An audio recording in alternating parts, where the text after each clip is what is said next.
নমস্কার বন্ধুরা, আমার মন্দির চ্যানেলে সকল বন্ধুদেরকে আরও একবার অনেক অনেক স্বাগত জানাই। বন্ধুরা, এখন চলছে শ্রাবণ মাস। শ্রাবণ মাস কিন্তু মহাদেবের অত্যন্ত প্রিয় একটি মাস। আর এই শ্রাবণ মাসে ভক্তিভরে মহাদেবের পুজো করলে আপনার ওপর মহাদেব আশীর্বাদ করেন এবং সমস্ত রকম বাধা বিপত্তি দূর হয় যদি নিয়ম মেনে নিষ্ঠা সহকারে ভোলেনাথের পুজো করা হয়। বন্ধুরা, আজকের ভিডিওতে আমি আলোচনা করব এই শ্রাবণ মাসের দ্বিতীয় সোমবারে কোন ফুল এবং কোন শস্য নিবেদন করলে মহাদেব অত্যন্ত প্রসন্ন হবেন এবং সেই শস্য বা সেই ফুল নিবেদন করার জন্য কী ফল বা কী পুণ্য আপনি অর্জন করতে পারবেন। বন্ধুরা, আশা করছি ভিডিওটা ভালো লাগবে, তাই সম্পূর্ণরূপে ভিডিওটা দেখার অনুরোধ রইল। বন্ধুরা, শ্রাবণ মাস মহাদেবের যেহেতু প্রিয় মাস, তাই হিন্দু ধর্মে শ্রাবণ মাসের গুরুত্ব কিন্তু অপরিসীম। শ্রাবণ মাসে অনেক জায়গাতেই নিরামিষ আহার গ্রহণ করা হয়, কিন্তু আমাদের বাংলাতে সেটা হয় না। বন্ধুরা, চেষ্টা করবেন নিরামিষ খাবার খেতে। যদি একান্ত না পারেন তাহলে সোমবারগুলো অবশ্যই করে সাত্ত্বিকভাবে থেকে নিরামিষ আহার গ্রহণ করবেন। বন্ধুরা, শ্রাবণ মাসে সোমবারের গুরুত্ব অসীম। পুণ্যার্থীরা এই সময় সাত্ত্বিক আহার গ্রহণ করে, সাত্ত্বিক নিয়মে থেকে নিরামিষ আহার গ্রহণ করে, ব্রত পালন করে, বহু ক্রোশ হেঁটে হেঁটে কাঁধে বাঁক নিয়ে ভোলেনাথের মাথায় তারকেশ্বরে জল ঢালতে যান। নিষ্ঠা ভরে যদি ভোলেনাথের পুজো করা হয় তাহলে আপনার জীবনে কোনো দিনও কোনো অশান্তি বা অর্থাভাব, অন্নাভাব কোনো কিছুই কিন্তু থাকবে না যদি নিষ্ঠা সহকারে ভোলেনাথের পুজো করা হয়। বন্ধুরা, ভোলেনাথের পুজোর খুবই অল্পে উনি সন্তুষ্ট, তবে কিন্তু উনি আবার খুব চরমভাবে রুষ্ট হয়ে যেতে পারেন যদি কোনো রকমভাবে কোনো ভুল ত্রুটি হয়। একটা বেলপাতাতেই কিন্তু উনি সন্তুষ্ট হয়ে যান। আজকে আলোচনা করব যে মহাদেবের পছন্দের ফুল এবং দ্বিতীয় সোমবারে কোন ফুল নিবেদন করা সব থেকে শুভ। বন্ধুরা, ভোলেনাথের পুজোয় আমরা সাধারণত সবসময় আকন্দ ফুল ব্যবহার করে থাকি, কিন্তু ভোলেনাথের আকন্দ ফুল যেরকম প্রিয় সেই রকমই প্রিয় হচ্ছে ধূত্র ফুল এবং ধূত্র ফল। বন্ধুরা, দ্বিতীয় সোমবার ভোলেনাথকে ধূত্র ফুল আর ধূত্র ফল নিবেদন করে পুজো করুন, তাহলে কিন্তু আপনার সংসারে কিন্তু শান্তি আসবে এবং সফলতা আসবে। বন্ধুরা, এই দিনে ব্রত পালন করে সোমবার দিন উপবাস থাকার পর রাত্রির বেলায় আপনারা চেষ্টা করবেন সাবু মাখা খেতে, যেটা অত্যন্ত ভালো। কিন্তু এই সময় কাঁচা দুধ কিন্তু খাবেন না, কাঁচা দুধটা খাওয়া একেবারেই উচিত নয়। আমি কিন্তু অলরেডি এটা নিয়ে একটা ভিডিও করেছি, আশা করছি আপনারা ভিডিওটা দেখেছেন। না দেখে থাকলে ডেসক্রিপশন বক্সে দিয়ে দেবো, আপনারা চেক করে নিতে পারেন। বন্ধুরা, শ্রাবণ মাসে সমুদ্র মন্থন করে উঠেছিল হলাহল, যেটা গোটা পৃথিবীকে, ধরিত্রীকে ধ্বংস করে দিতে পারত। মহাদেব সেটা নিজ কণ্ঠে ধারণ করে নীলকণ্ঠ হয়েছিলেন, তাই মহাদেবের অপর নাম নীলকণ্ঠ। এই সময় যে জ্বালা, বিষের যে তীব্রতা, সেটা দমন করার জন্য দেবতারা মহাদেবের মাথায় গঙ্গা জল, দুধ এইগুলো ঢেলেছিলেন। যখন বিষের তীব্রতা বেড়েছিল তখন ওনাকে বেলপাতা নিবেদন করা হয়েছিল এবং তাতে ওনার বিষের জ্বালার বা তীব্রতা অনেক কমেছিল। তাই শ্রাবণ মাসে বেলপাতা ছাড়া মহাদেবের পুজো হয় না। বেলপাতা ছাড়া কোনো সময় মহাদেবের পুজো হয় না। ভোলেনাথের পুজোয় আর কিছু থাকুক আর না থাকুক, বেলপাতা কিন্তু থাকতেই হয়। আর এই যে বেলপাতা, এটা দেওয়ার নিয়মও আছে, মসৃণ দিকটা ভোলেনাথের মাথার উপরে দিতে হবে। আর বেলপাতা ছাড়া কিন্তু পুজো হয় না। আর বেলপাতা যেন নিখুঁত হয়। যখন বেলপাতা নিবেদন করবেন ভোলেনাথের মাথায়, অবশ্যই দেখে নেবেন তাতে কোনো রকমভাবে কোনো ফাটা ছেঁড়া যেন না থাকে। শুকনো বেলপাতা দিয়ে কিন্তু ভোলেনাথের পুজো করা যাবে, কিন্তু ফাটা ছেঁড়া বেলপাতা দিয়ে পুজো করা যাবে না। ভোলেনাথ খুব অল্পে সন্তুষ্ট, কিন্তু উনি যদি রুষ্ট হন তাহলে ধরিত্রী ধ্বংস হয়ে যেতে পারে। তাই পুজো করার সময় বা বেলপাতা নিবেদন করার সময় একটু খেয়াল রাখতে হবে।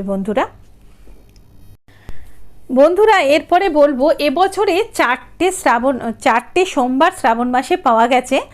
একটা সোমবারের ভিডিও আমি অলরেডি শেয়ার করেছি, দ্বিতীয় সোমবার আসছে, এই ভিডিও আমার দেওয়া আছে। এইবারে দ্বিতীয় সোমবারে কোন ফুল আর কোন শস্য নিবেদন করবেন বন্ধুরা, চলুন সেটাই আমরা দেখে নেব। শ্রাবণ মাসে মহাদেবকে পঞ্চামৃত দিয়ে অভিষেক করানো অত্যন্ত অত্যন্ত ভালো। এটা খুবই ভালো ফল আপনাকে দেবে। আর ভোলেনাথকে এই সময় যে ফুলটা অবশ্যই করে নিবেদন করবেন দ্বিতীয় সোমবারে, সেটা হচ্ছে ধূত্র ফুল এবং ধূত্র ফুলের যেটা বীজ, যেটা কাঁটা ফল বলা হয়, সেটা বিষাক্ত হলেও কিন্তু এই ধূত্র ফুল এবং এই ধূত্র ফুলের বীজ অত্যন্ত অত্যন্ত পছন্দের হচ্ছে ভোলেনাথের এই পছন্দের ধূত্র ফুল এবং ধূত্র বীজ এই দ্বিতীয় সোমবার ওনাকে কিন্তু নিবেদন করবেন। আর এই ধূত্র ফুল নিবেদন করলে, বেলপাতা আর ধূত্র ফুল নিবেদন করলে ভোলেনাথের পুজো সম্পন্ন হয়। আকন্দ ফুলের মালা আপনি পরাবেন, সাথে বেলপাতা তো অবশ্যই করে দেবেন। আর দ্বিতীয় সোমবারে অবশ্যই যেটা দেবেন সেটা হচ্ছে ধূত্র ফুল। বন্ধুরা, ধূত্র ফুল যদি আপনি ধূত্র ফুল নিবেদন করেন তাহলে পরিবারে যেমন শান্তি বজায় থাকে, সেই রকমই ধূত্র ফুল দিয়ে শিবের পুজো করলে যাদের বহুদিন ধরে সন্তান হচ্ছে না, সন্তান সুখ লাভের জন্য ধূত্র ফুল এবং ধূত্র ফল, যেটা কাঁটা ফল বলা হয় বন্ধুরা, সেটা অবশ্যই ভোলেনাথকে নিবেদন করুন এই দ্বিতীয় সোমবার এটা অবশ্যই করে নিবেদন করবেন। বন্ধুরা, যাদের অনেক দিন ধরেই সন্তান হয় না, কোনো ডাক্তার দেখিয়েও যখন কোনো ফল হয় না, তখন যদি আপনি ধূত্র ফুল নিবেদন করেন তাহলে আপনি কিন্তু ফল পাবেন। তাই অবশ্যই মহাদেবকে অভিষেক করিয়ে নেওয়ার পরে, পঞ্চামৃত দিয়ে অভিষেক করিয়ে নেওয়ার পরে ভোলেনাথের মাথায় বা ভোলেনাথকে অবশ্যই করে ধূত্র ফুল এবং ধূত্র ফল, মানে যেটা কাটা ফল, অবশ্যই করে নিবেদন করবেন। আর অবশ্যই করে ভোলেনাথের পুজোয় দিতে হবে একটুখানি কর্পূর। সেটা ভোলেনাথের ভোগ হোক অথবা ভোলেনাথের যে আমরা যে স্নানের জল প্রস্তুত করি তাতে কিন্তু অবশ্যই করে একটু মিশিয়ে নিতে হবে কর্পূর। বন্ধুরা, এই দিনে নিষ্ঠা সহকারে নিরামিষ আহার গ্রহণ করে যদি ভোলেনাথের পুজো করেন এবং ধূত্র ফুল নিবেদন করেন, তাহলে যারা সন্তান সুখ থেকে বঞ্চিত তাদের সন্তান সুখ তারা পাবেন। বন্ধুরা, অপরাজিতা বা নীলকণ্ঠ ফুলও কিন্তু নিবেদন করতে পারেন। এটি ভোলেনাথের অত্যন্ত পছন্দের একটি ফুল। এরপরে বলবো বন্ধুরা, যে শস্যটি আপনারা নিবেদন করবেন দ্বিতীয় সোমবারে, সেটা হচ্ছে কালো তিল। বন্ধুরা, কালো তিল এই দ্বিতীয় সোমবারে নিবেদন করা মহাদেবকে অত্যন্ত শুভ। এবং এই কালো তিল যদি আপনি নিবেদন করতে পারেন নিয়ম মেনে, তাহলে আপনার সারা জীবনের যে পাপ সেটা মোচন হবে এই কালো তিল নিবেদন করলে। বন্ধুরা, কালো তিল নিবেদন করলে পাপ অর্থাৎ আমাদের যে অহংকার বোধ সেটা কিন্তু ধ্বংস হয়। আমরা মানুষকে মানুষ বলে জ্ঞান করি না। আমরা যারা আমাদের থেকে গরিব তাদেরকে আমরা কথায় কথায়, মানে আমরা প্রমাণ করতে চাই যে আমরা কত বড় একজন। আমরা আমাদের থেকে ছোট বা নিচু তাদেরকে কিন্তু কটু কথা শোনাতে বা আমি সেটা আমাদের মধ্যে কাজ করে, তাদেরকে কিন্তু আমরা দুবার ভাবি না। আমাদের যে অহংকার, আমাদের যে অহংবোধ, এটা কিন্তু নির্মূল হবে যদি আপনি কালো তিল মহাদেবের মাথায় অর্পণ করেন। বন্ধুরা, কালো তিল অর্পণ করবেন দ্বিতীয় সোমবার, অর্থাৎ যে সোমবার আসছে এই সোমবার ভগবানের মাথায়, শিবের মহাদেবের মাথায় কালো তিল অর্পণ করবেন। সাথে কিন্তু অবশ্যই করে নিবেদন করবেন দূর্বা কিন্তু প্রত্যেকটা সোমবারে ভোলেনাথকে নিবেদন করবেন।